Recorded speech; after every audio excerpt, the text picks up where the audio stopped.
Merci beaucoup, chers amis internautes. Merci de nous retrouver encore chez nous. C'est l'heure des grands rendez-vous, l'émission consacrée à la diaspora africaine. Aujourd'hui, nous recevons Dr Cherlo Fall. Dr Cherlo Fall, il est spécialiste en droit économique et relations internationales.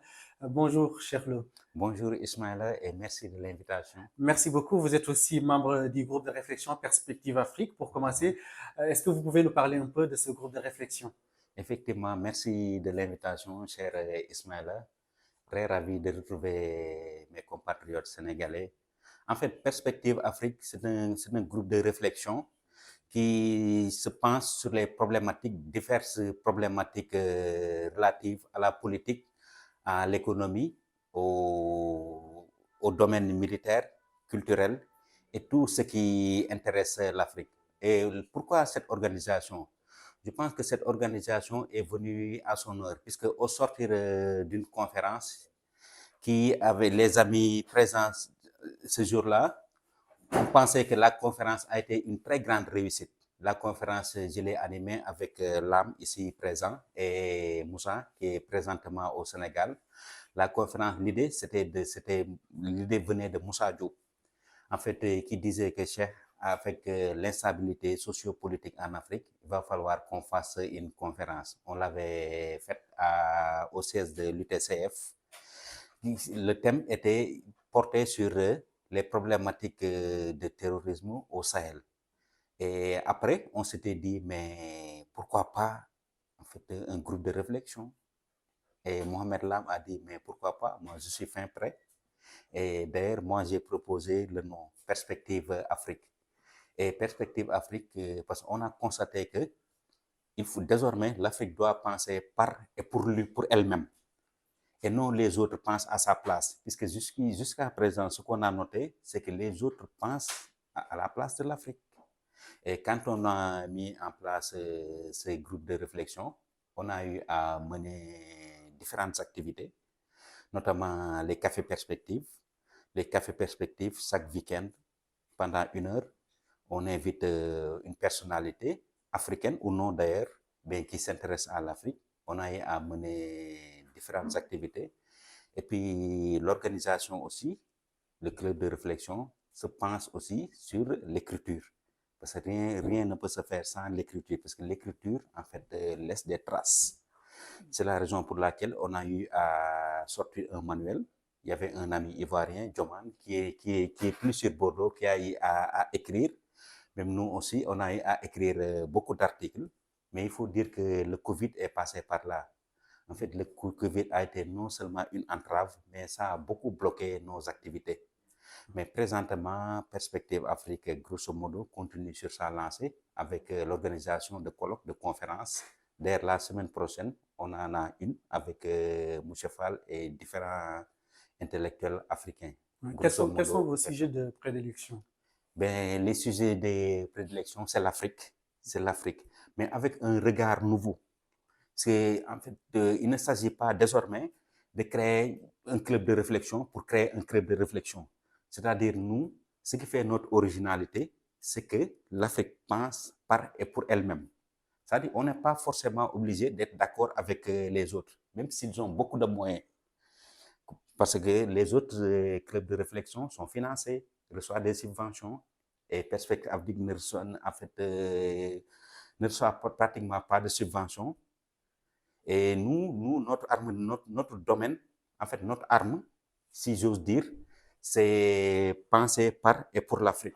Et c'est la raison pour laquelle toutes les personnes qu'on invite, ben, les questions et la démarche intellectuelle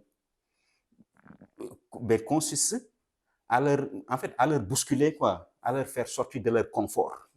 Jusqu'à présent, par exemple, toutes les personnalités qu'on a eu à inviter, ben, au sortir de ces rencontres, en fait, nous ont parlé beaucoup de bien. C'est-à-dire en disant que vraiment Perspective Afrique, c'est une organisation qui est venue à son heure. Vraiment, nous, on ne fait que vous encourager, puisque nous aussi, les aînés qui sont ici, ils ont pensé créer ce genre de structure. Mais vous, on a constaté que votre démarche est très originale. Et il faut poursuivre sur cette lancée. Alors, qui peut intégrer Perspective Afrique exactement?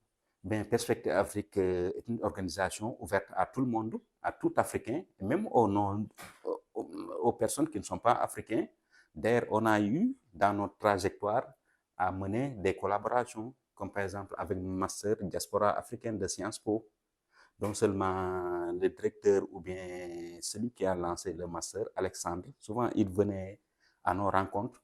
Donc Perspective Afrique, disons-le, ben, n'est pas une organisation sectaire et c'est une organisation ouverte à tout le monde. Présentement, il y a des Guinéens, il y a des Sénégalais, Mauritaniens, il y a des Ivoiriens. En quoi c'est ouvert à tout Africain qui s'intéresse à l'Afrique ou non. Merci beaucoup, docteur Cherlofal. À l'entame de votre propos, vous l'avez dit, vous vous intéressez à la politique et vous êtes juriste également. On va parler un peu de politique au Effectivement. Sénégal. Mm. Le président de la République, Macky Sall, a annoncé qu'il ne sera pas candidat pour un troisième mandat. Il a été félicité par ses pairs partout en Afrique et d'ailleurs un peu partout dans le monde. Est-ce que vous pensez que le président Macky Sall a sauvé la démocratie sénégalaise? Nous, peut-être cette déclaration prise dans son contexte, le contexte sénégalais et le contexte surtout au niveau de la sous-région, qui est un contexte explosif par rapport à ce qui se passe au Mali, qui est un de nos voisins, en Guinée ou au Burkina.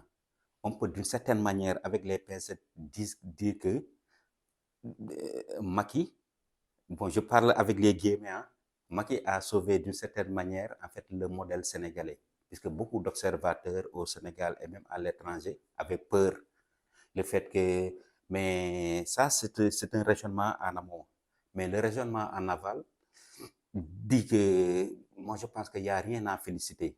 Pourquoi je dis ça? Puisque la constitution, même l'ancienne constitution, avait posé comme principe la limitation des mandats, du nombre de mandats ou bien du nombre de candidatures. C'est-à-dire qu'on a le droit à qu'à deux seuls mandats. Et puis Macky aussi doit regarder dans son rétroviseur. Pourquoi? Puisque lui aussi, il luttait en 2011 pour que le président Abdoulaye Wade ne fasse pas plus de deux mandats. Et il a été élu sur cette base. D'ailleurs, si on regarde dans le système politique sénégalais, il est le président le mieux élu en 2012 avec 65%. Donc, il y avait un vote d'adhésion des Sénégalais. Mais lui aussi ne peut pas passer tout cela par perte et profit en voulant tenter une troisième candidature. Heureusement qu'il a, en fait, le bon sens l'a rattrapé, mais sinon, le Sénégal allait connaître une sombre perspective, puisque les gens n'étaient pas prêts à laisser faire. Donc, je crois que l'article 2027 a été respecté. Moi, je dis que tant mieux pour la stabilité sociopolitique du Sénégal, mais aussi tant mieux aussi pour l'image du Sénégal. Alors, certains pensaient qu'il fallait juste laisser sa candidature à l'appréciation du Conseil constitutionnel, une institution qui très souvent est décriée par les Sénégalais. Est-ce que vous pensez aujourd'hui que ces institutions comme le Conseil constitutionnel vont un peu à l'encontre des attentes des Sénégalais?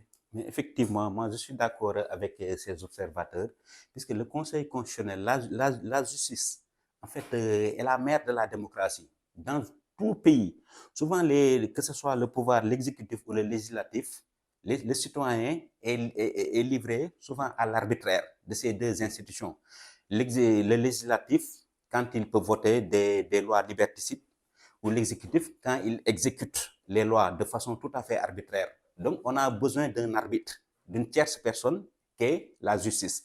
Alors qu'au Sénégal, ben, sous l'emprise de la magistrature d'Ablaye Wade, mais mieux, pire, j'allais dire, sous Macky Sall. Parce que sous Macky Sall, on a constaté que, bon, d'une certaine manière, le mot n'est pas fort, mais tu peux constater qu'on n'a plus de justice. Puisque le Conseil constitutionnel sénégalais, la plupart du temps, quand on défère des lois, pour conformité ou non à la Constitution, souvent le Conseil constitutionnel, soit il avale, soit il décline son incompétence. Et si les Sénégalais avaient laissé le Conseil constitutionnel se prononcer, moi je pense que la candidature de Macky Sall allait passer, puisque Ablaye Wade avait fait ça. Et souvent les hommes politiques sénégalais, ils ont cette manie de tromper le peuple, par leur dire que bon, il y a un seul arbitre, c'est le Conseil constitutionnel. Si le Conseil constitutionnel déclare que la candidature de Macky est irrecevable, ben Macky, en bon citoyen, va tout simplement retirer sa candidature, sauf que ça ne se passe pas comme ça. Voilà, si on laissait, moi je peux valider qu'à 100%, Si on laissait faire, le Conseil constitutionnel sénégalais allait valider la candidature sénégalaise. Il y avait des précédents en Afrique, il y avait comme par exemple au Bénin. Au Bénin, le juge constitutionnel a pris son courage à deux mains en disant au président de la République qui avait déposé sa candidature, non, monsieur le président, tu n'as pas droit à un troisième mandat. Il a invalidé, il a jugé sa candidature irrecevable. Sauf que là, il faut avoir un juge constitutionnel très courageux. Mais moi, je pense que le Conseil constitutionnel, vu sa jurisprudence, vu comment il s'est comporté avec les lois qu'on a déférées, pour conformité ou non, moi, je pense qu'il ne fallait pas lui faire confiance. En janvier, le Conseil constitutionnel va se prononcer sur les candidatures qui seront déposées. Et celle qui est le plus attendue, c'est la candidature de Ousmane Sonko, dont beaucoup sont aujourd'hui pessimistes quant à une participation de ce dernier. Vous, en tant que juriste, qu'est-ce que vous en pensez?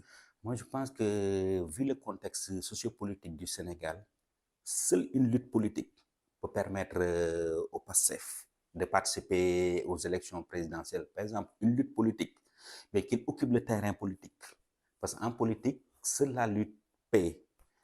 Souvent en politique, il y avait un député qui l'avait dit ici en France, vous êtes juridiquement tort parce que vous êtes politiquement minoritaire. Pourquoi Sonko? En fait, une décision de justice, ça doit être exécuté. Parce que quand un juge prononce une décision, il délivre une ordonnance, une ordonnance de jugement. Et c'est cette ordonnance-là qu'on va donner à la gendarmerie pour qu'il exécute la décision. Mais dans le cas de Sonko, on ne l'a pas fait. Pourquoi? Parce que le pouvoir a peur des émeutes, des conséquences. Actuellement, au moment où on parle, les juristes sont partagés. D'autres disent que Sonko est toujours éligible. D'autres disent que Sonko n'est plus éligible. Mais moi, je pense que Sonko, s'il dépose sa candidature, le Conseil constitutionnel sénégalais va juger cette candidature irrecevable. Oui, moi, je peux certainement le dire. Est-ce que cela signifie aujourd'hui que ce qu'on appelle le projet PASTEF est mort, étant donné que la plupart de ces lieutenants, si on peut les appeler ainsi, à l'instar de Fadilou Keïta, de Birame Souleye Diop, de Bassirou Diomaye Faye, sont aujourd'hui en prison? Est-ce qu'il y aurait peut-être quelqu'un qui va sortir pour porter le projet de PASTEF en cas de l'élimination de Ousmane Sonko?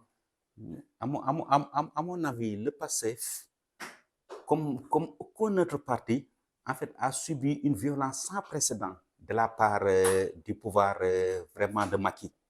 Si c'était un autre parti, je pense que le parti allait être décapité. Parce que le PASTEF, quand même, a beaucoup résisté.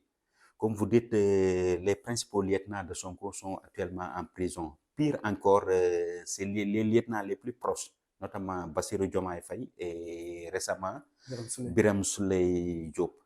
Mais sauf que le problème qui se pose, c'est que PASTEF, on le reproche souvent, en fait, le ton, une démarche trop radicale. Même certains compatriotes africains, souvent ils le disent. Ils disent que la démarche de l'opposant Sonko a été une démarche trop radicale.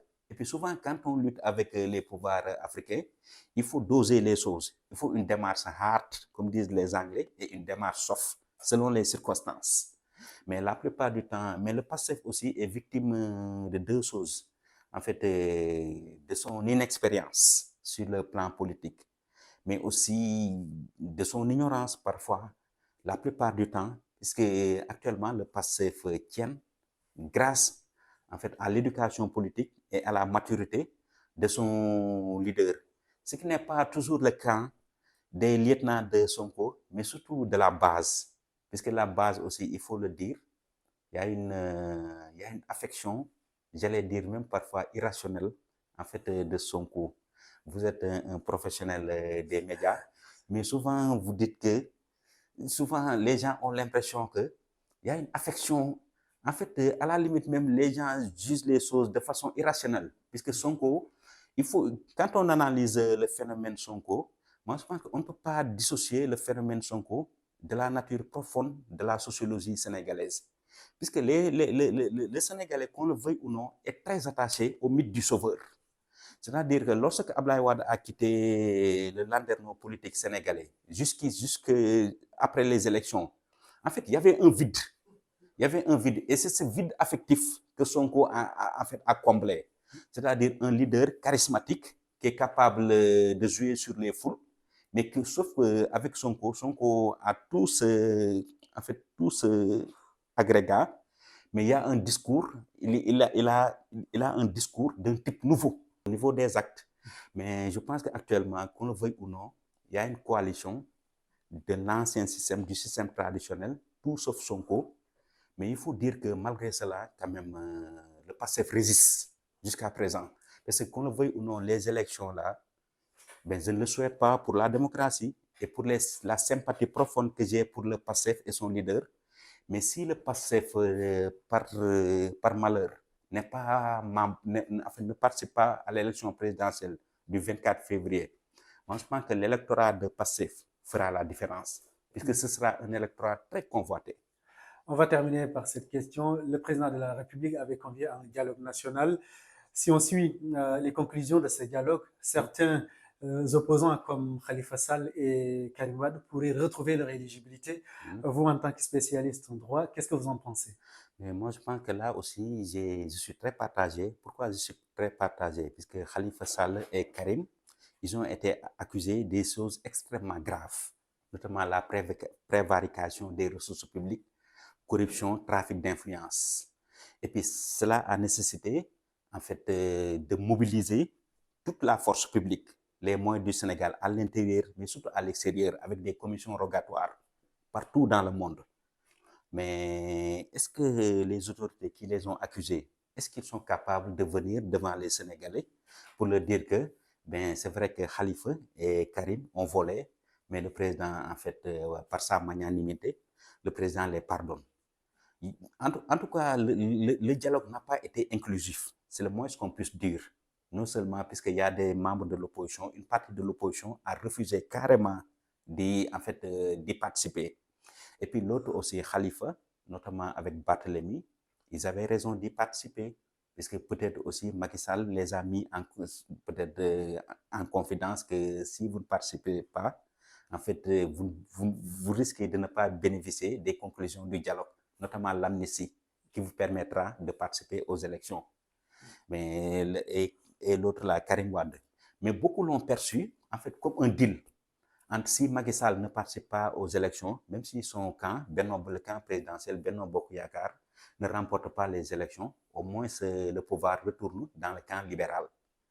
Ben, pour parachever le Ablaye Wade, qui disait que le PDS ou ma famille libérale va gouverner 50 ans le Sénégal. En tout cas, le dialogue a consacré le tout sauf Sonko, à mon avis.